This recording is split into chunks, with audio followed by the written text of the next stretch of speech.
We are so grateful to be supported by sponsors like our friends at Chisos Capital. Everyone knows that raising capital is hard. And frankly, finding the next pool of entrepreneurs to get access to as limited investors is sometimes impossible too. Do you have a big idea, a dream you're building, but you're struggling to find early funding? Well, Chisos is changing the game for founders, creators, athletes, and investors. Whether you're launching a startup, growing your creative brand, or training for the big leagues, Chisos backs you. Chisos uniquely invests up to $100,000 in people, not just products, whether they be entrepreneurs, creators, or even athletes. With their unique CISA model, convertible income share agreements, founders get flexible funding without giving up equity or ownership, and investors get attractive returns and great upside with less risk. Chisos works for both investors and the people bringing our world to life. If you're seeking access to a truly diverse pool of deals, or you're someone who feels overlooked by the VC game, Chisos is ready to back you.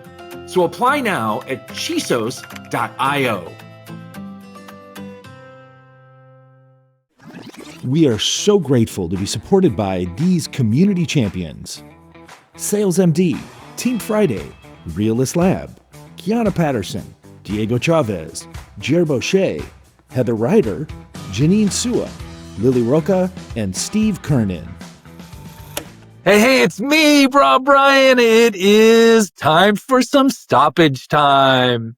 Time to hang out a little bit at the end of our week here on a Friday afternoon between the end of your busy, creative, productive week, which has been LA Tech Week here in Los Angeles. So super busy, not me, but the town, the entrepreneurial economy has been buzzing with activity and events and all kinds of cool people gathering together to try and figure out ways they can thrive themselves, build great companies, develop new technologies or services, and ultimately, from my personal perspective, hopefully further enrich and develop and strengthen our already strong entrepreneurial economy here in LA. But there's a lot of other stuff going on, a handful of things on my mind this week, so I'm going to kind of bounce through those a little bit. One main anchor topic this week for what's today, Friday, October 17th. So we're about the middle of the month. And one big anchor topic that's been on my mind that I'm frankly just immersed in this week, putting a lot of work in here, is around storytelling and the importance of all of us learning how to tell our own stories, believing in our own stories enough to tell them, learning how to tell them better or the right ways. So kind of the importance of kind of constructing our stories, and then the strength and power that relies in our story when it comes to our businesses, when it comes to ourselves, our lives, our purposes, maybe our career work.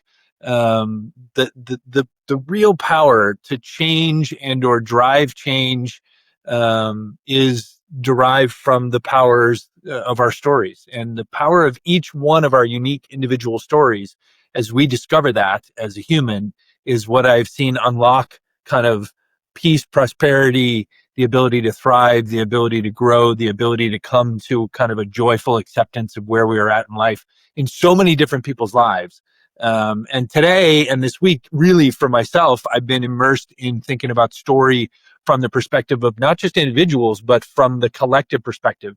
And it was fascinating because this week's episode that we drop on Entrepreneurial Thinkers for you all is with an incredibly talented, best-selling author that I had the pleasure of having a conversation with recently, which we share with you, Leta McCullough Seletzky.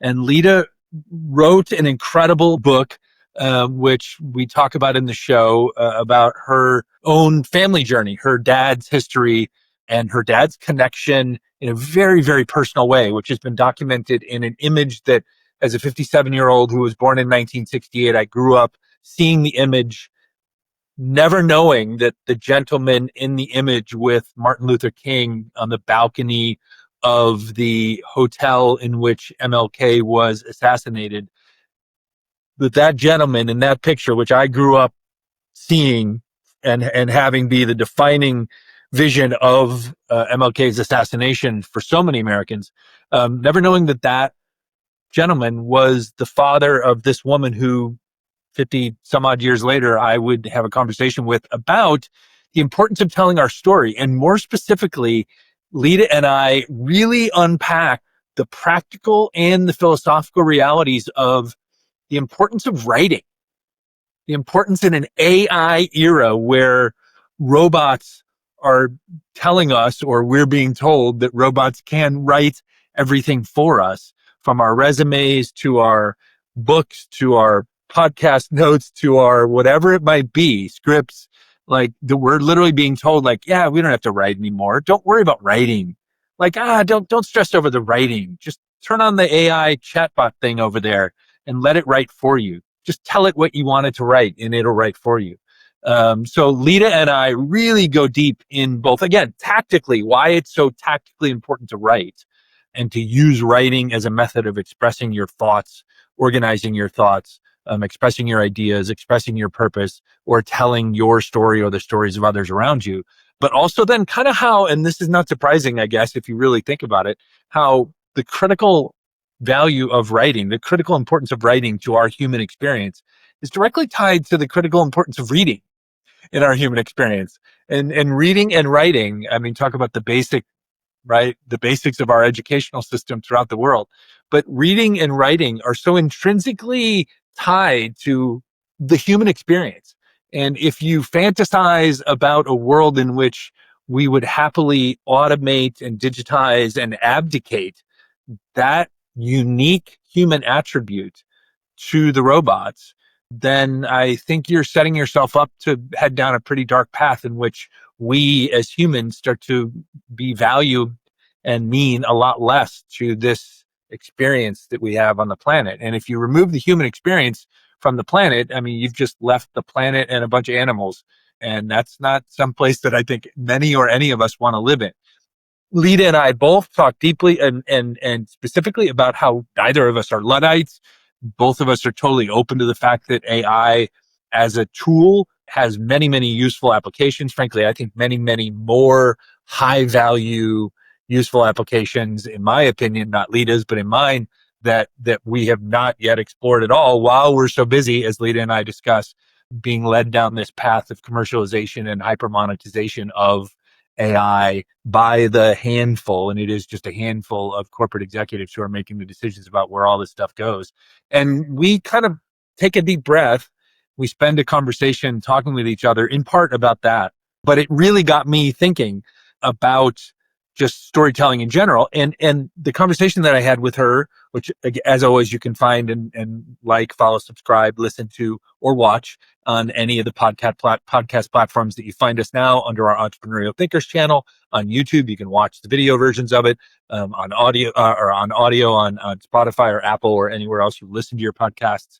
Or you can come here on Fridays for Stoppage Time episodes, which you can also find in your Entrepreneurial Thinkers feeds on both Spotify, Apple, and YouTube. And you can listen to me tell you about kind of previews of what was in the episode so that you can then get excited about it and go find it. But what it kind of crossed over for me, because in my work focus this week, inside of the Storytellers Company, I'm working on both our shows, obviously, which we just did a whole batch of recordings on. So we've got some incredible guests, some really fascinating conversations and important conversations coming out over the next 4 to 6 weeks that Deanna has already worked on. But also in our work as a production studio now, as an agency that is hired by brands, by business people to help them to develop, design, curate, create, and then manage and produce podcasts for them as marketing tools to help them tell their stories. And so I spent a lot of time last week and this week deeply immersed in our first 2 studio show projects, one for an entrepreneurial support organization, economic development organization here in Los Angeles, which I can't wait to start telling those stories. And in that project, I am actually also involved as a host. So super, super grateful for that opportunity and very excited. And as the team there and I have worked to literally invent this show from nothing, to come up with a name, to come up with kind of a purpose statement and a why behind it, as well as craft what we think the first couple of episodes will look like. It's just been so gratifying to hear the joy and the anticipation that comes from helping others to unlock what will be the best versions of the stories that they have the power to tell, which then will help them grow their community better, serve their community, amplify the stories of people in their community, work with the benefactors who help support them in their community and their work so that they can be more excited and better understand what they're doing. But then on the other side, we've got the second show that we've been working on here for a while, that's also in pre-production. Both of these will probably launch premiere dates in November, which is really exciting timing. And that is a traditional company, a business that is super focused on the aesthetics business, the aesthetics and wellness industry. For a longtime friend and professional collaborator, a gentleman, a former alumnus of our show, a gentleman named Chris Stock. And Chris and his company, Sales MD, is really focused in the, as I said, the aesthetic and wellness industry, and has always harbored this desire to professionally build a real sustainable podcast that could be a mechanism for him to tell the stories of the work that they do at Sales MD, but also tell the stories of the clients that they work with, and then talk about kind of the macro trends and stories inside the industry as a whole, as that industry continues to explode in growth and size.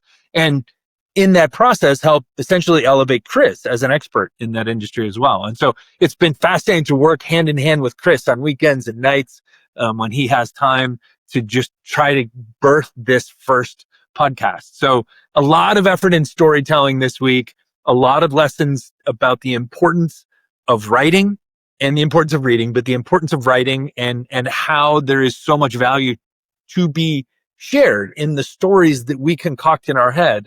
And that if we just write them down, that we can literally reshape history and change the world little bit by little bit. And Leta and my conversation was so fascinating in that regard. I'm so grateful for her to have taken the time to join me to talk about and explore these topics.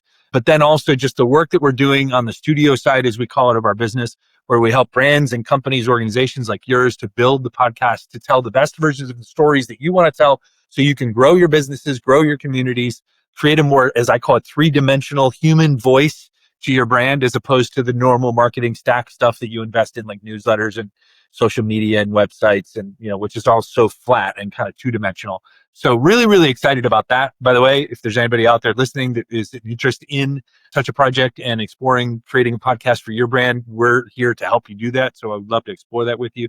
But aside from that, just lots of politics going on in the United States. Super excited to get out for our No Kings rally protest this weekend, Saturday, here in Los Angeles. It's the second one that I was a part of, one back in June. Very proud, very excited to get out there and express our beliefs and stand up for our rights and stand up for our fellow citizens and fellow residents here in California and in the world, or in the country in general. It's my grandson Leo's birthday on Sunday, so I'm super excited about that. His first birthday, so a big first birthday party, which is mostly just a party for family and friends because he's not going to remember any of it anyways. But we're super excited to spend some time celebrating him, celebrating his mom and his dad, and just enjoying the time spent with everybody. My Angel City Club, NWSL soccer football club here in our women's league is still alive in the playoffs. Technically, they'll probably be eliminated by this weekend, but it's been a fun run this last couple of weeks to watch them continue to get better, to watch some of the young players come along. My Cubs indeed are out of the Major League Baseball playoffs, so they will not be playing in the World Series this year, which is a bummer because I would have been the only time I would have watched them baseball. But other than that, you also see me wearing my sweatshirt because we had a really big burst of rain this week, and it has cooled the temperatures down and made Los Angeles feel like autumn, which it only feels like for a handful of weeks per year. So I'm super stoked to be wearing my sweatshirt, and actually a little chilly inside the apartment this week. So grateful for that. Grateful for some autumn weather and a little break in the summer heat that we have, which tends to drag in so late into our year.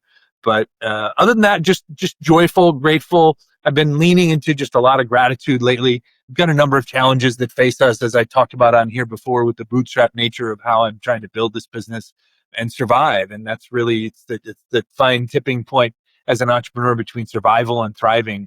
And I've been on the wrong side of the survival part of this fight for a little bit now. And so that is a present reality, but it doesn't diminish my joy. It doesn't diminish my gratitude. It doesn't diminish my enthusiasm for jumping on here with you all on Fridays, or for recording the next conversation coming up on Entrepreneurial Thinkers, which we hope you will join us and enjoy as much as we do making for you. But that's it. That's my Friday, October 17th.